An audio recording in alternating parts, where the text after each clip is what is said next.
मीच बोललो, मी कुठे काय हा नाही पण हा मेन आहे.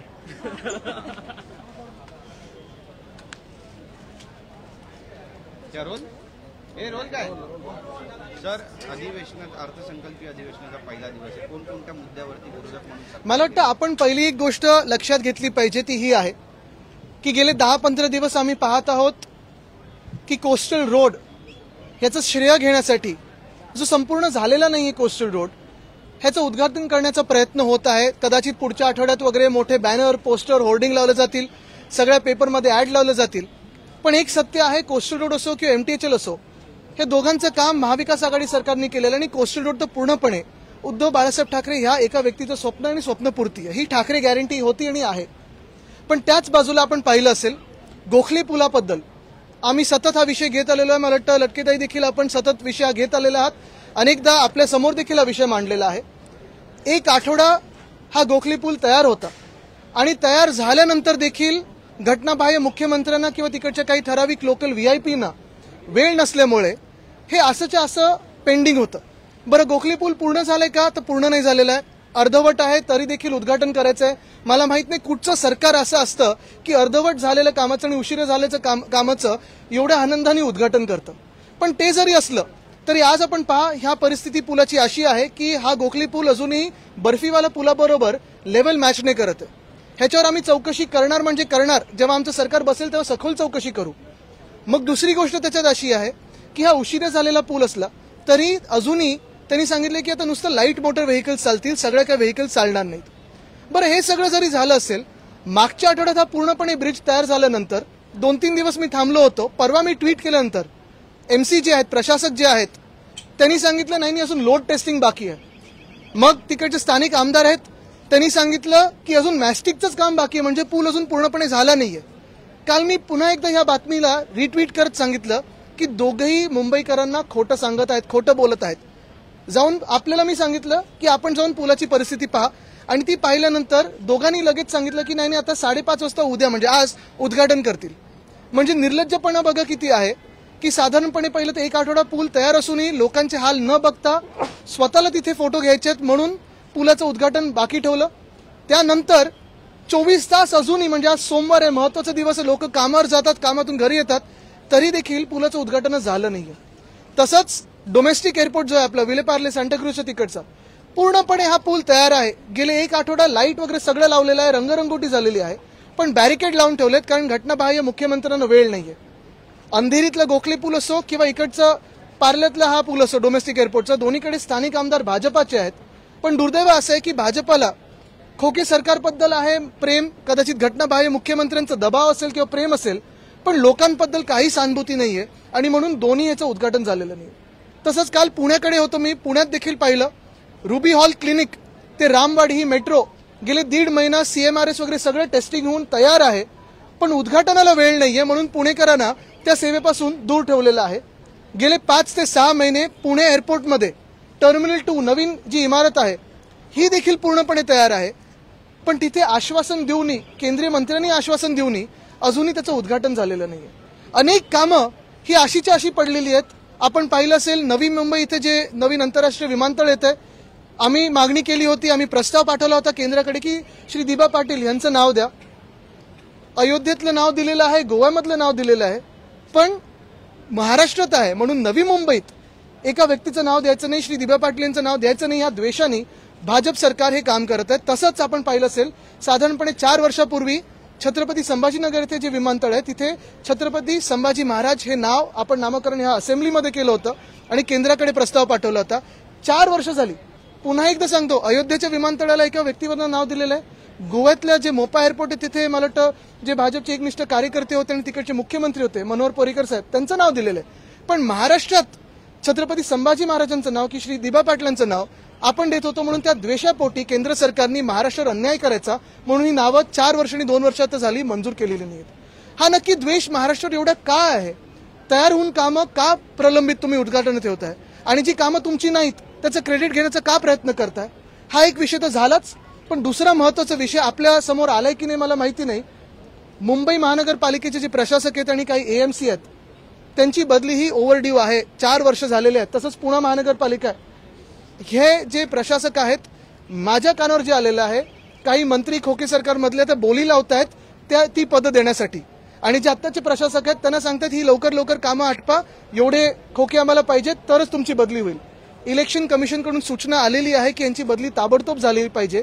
तरी देखील घटनाबाह्य सरकार हे काम का नाही करतंय, इलेक्शन कमिशनचं का अपमान करतंय मला माहित नाही.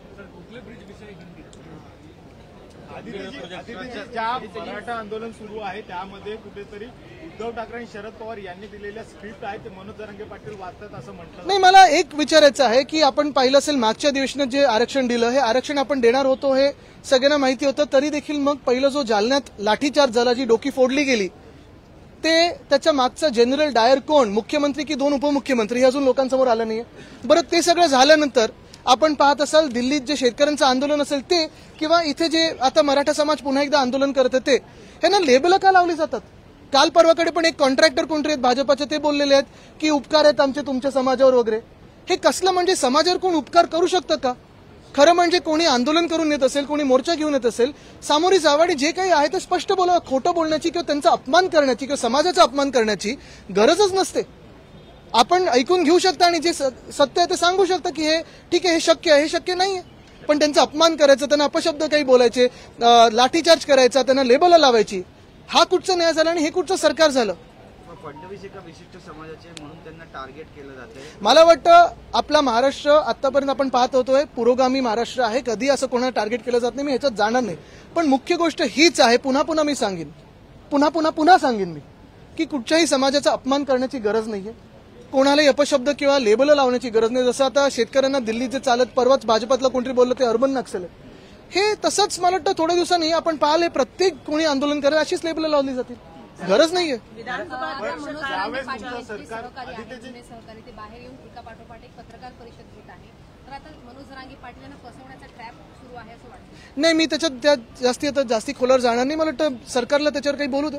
जरांगे पाटील ज्या पद्धतीने राहुल नार्वेकर गेले 2-3 दिवस जात आहेत, काय तुमचं म्हणणं आहे त्यावर? ते आरोप करतायत की मतदारसंघात साधी कामं सुद्धा झालेली नाही. मला वाटतं त्यांना सांगितलेलं लोकसभेसाठी तयारी करा. पण असो, ते जरी असलं तरी चांगलं आहे. मी इतरांना पण सांगेन की प्लीज येऊन बघा, कारण पालकमंत्री तर प्रत्येक आठवड्यात गल्लीत फिरत असतात. स्वतःच्या मतदारसंघाकडे जरी त्यांनी दुर्लक्ष केलं असेल दोघांनी, तरी ते वरळी A+ कसं झालंय हे नक्की बघायला येतात. हे मी तुम्हाला 5 वर्षापूर्वी सांगितलेलं की जगभरातून लोक येतील, ते आता सत्य ठरतंय, तर चांगले आनंद केंद्रबिंदू झालंय. नक्कीच. अनिल जी, सवाल ये है कि लगातार अगर बीजेपी की ओर से कहा जा रहा है कि जो स्क्रिप्ट फिलहाल जरांगे पाटिल बोल रहे हैं वो उद्धव ठाकरे गुट की ओर से, शरद पवार गुट की ओर से आती नहीं, क्या है कि अभी आपने देखा होगा जो दिल्ली में मोर्चा हो रहा है, किसानों का मोर्चा है, वैसे ही यहाँ महाराष्ट्र में भी काफी सारे मोर्चे निकल रहे हैं. मोर्चे जो आ रहे हैं, जो राजधानी दिल्ली पे हो या मुंबई पे हो, सरकार को ये सोचना जरूरी है कि जो मोर्चा है वो क्यों निकाला जा रहा है और मोर्चा क्यों आ रहा है, उनकी मांगे क्या है. जरूरी नहीं है कि हर बार कोई मोर्चा निकाले तो उनको कोई लेबल चिपका दे. कभी कोई अर्बन नक्सल बोलता है, कभी कोई बोलता है ये स्क्रिप्ट से आया है, ये कुछ हो रहा है.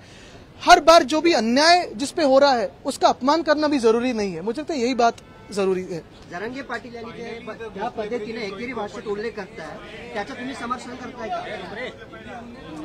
दूसरा सवाल ये है कि क्या जरांगे पाटिल जिस भाषा का इस्तेमाल कर रहे हैं, ते आता काहीतरी तुम्हाला सांगत होते हिंदी से पूछ रहे हैं कि क्या जरूरी है इस तरह की भाषा का इस्तेमाल करना किसी भी नेता के खिलाफ? मैं यही बात कह रहा हूँ, दोहरा रहा हूँ कि आज अगर आप देखें तो सरकार की तरफ से जो कल 1-2 कॉन्ट्रैक्टर बोले कि हमारा उनके ऊपर उपकार वगैरह है, ये बोलने की जरूरत नहीं है. सरकार हो, जिम्मेदार हो, बिठाओ जो सामने बैठना चाहते हैं उनसे बात करो. बातें तो हो सकती है, लाठी हाथ में लेके बातें क्यों करें?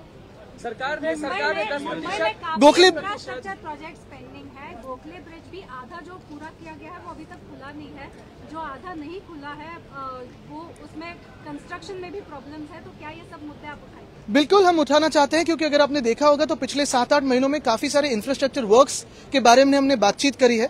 जो हमारे काल के जो काम थे, जैसे कोस्टल रोड हो, MTHL हो, क्रेडिट लेने के लिए रीब्रांडिंग होता है. MTHL का अटल सेतु हो गया, कोस्टल रोड का अभी आप देख रहे हो कि बड़े बड़े होर्डिंग के साथ शायद उद्घाटन हो सकता है. पहले 19 की तारीख थी, फिर बाद में तारीख पे तारीख आती जा रही है. लेकिन जो उनका काम नहीं है उसका श्रेय लेने की बात हो रही है. लेकिन जो भी गोखले पुल हो, फिर वो डोमेस्टिक एयरपोर्ट का फ्लाईओवर हो, या फिर पुणे में रूबी हॉल क्लिनिक से लेकर रामबाड़ी तक की मेट्रो हो, या टर्मिनल 2 की उनकी इमारत हो, जो भी काम तैयार है वहां अनावरण नहीं हो रहे, ना उद्घाटन हो रहे। यही बात है कि क्रेडिट छीनने की बात हो या चुनाव के नजदीक जाने की बात हो, मुझे लगता है यही सोच ये सरकार कर रही है। जनता की जो तकलीफें है वहां नहीं देख रही है। ये जो ठाकरे गारंटी है हमारी कि कोस्टल रोड पूरा होगा, वो तो हो चुका है, लेकिन पिछले साल जो रास्तों के काम हो चुके थे, जो भूमि पूजन हुआ, एक भी रास्ता आज पूरा नहीं हुआ है। अगर आप देखें तो गोखले पुल के भी बारे में, बर्फी वाला पुल से जो मिलता है, जो लेवल है, वो मिलती नहीं है। परसों मैंने ट्वीट किया कि गोखले पुल एक हफ्ता लगभग तैयार है, लेकिन उद्घाटन नहीं हुआ क्योंकि जो हमारे अनकॉन्स्टिट्यूशनल सीएम साहब है उनको समय ही नहीं लोगों के लिए। तो अभी यही बात होती है कि अगर समय ना हो वीआईपी के पास या राजनेताओं के पास, तो गोखले पुल हो या फिर डोमेस्टिक एयरपोर्ट हो या फिर मेट्रो हो पुणे की या टर्मिनल 2 हो, खुले कर दो लोगों के लिए। क्यों चाहिए वीआईपी? वहां तो आपका खुद का पैसा तो है नहीं, जनता का पैसा है। एक और जहां सरकार ने 10% आरक्षण दे दिया है। बिल्कुल, मुंबई म्यूनिसिपल कमिश्नर हो, पुणे म्यूनिसिपल कमिश्नर हो, 4 साल तो हुए, लेकिन इलेक्शन कमीशन ने उनकी ट्रांसफर्स की ऑर्डर निकाली है, सरकार नहीं निकाल रही। क्या गफलत है? मुझे लगता है कोई ना कोई बिडिंग चल रहा है उसमें पोस्टिंग के लिए। ऐसे मेरे कान पे आया, अगर गलत हो तो आप बता दीजिए। नहीं, एक बार 10% आरक्षण जब सरकार ने दे दिया है, दूसरी और मांग जो है जरांगे पाटिल की कुनबी सर्टिफिकेट, मांग उचित या अनुचित इसमें मैं नहीं जाऊंगा, लेकिन जो भी रिस्पांस सरकार से आ रहा है, समाज का जो अपमान हो रहा है, मुझे लगता है ये उचित नहीं है।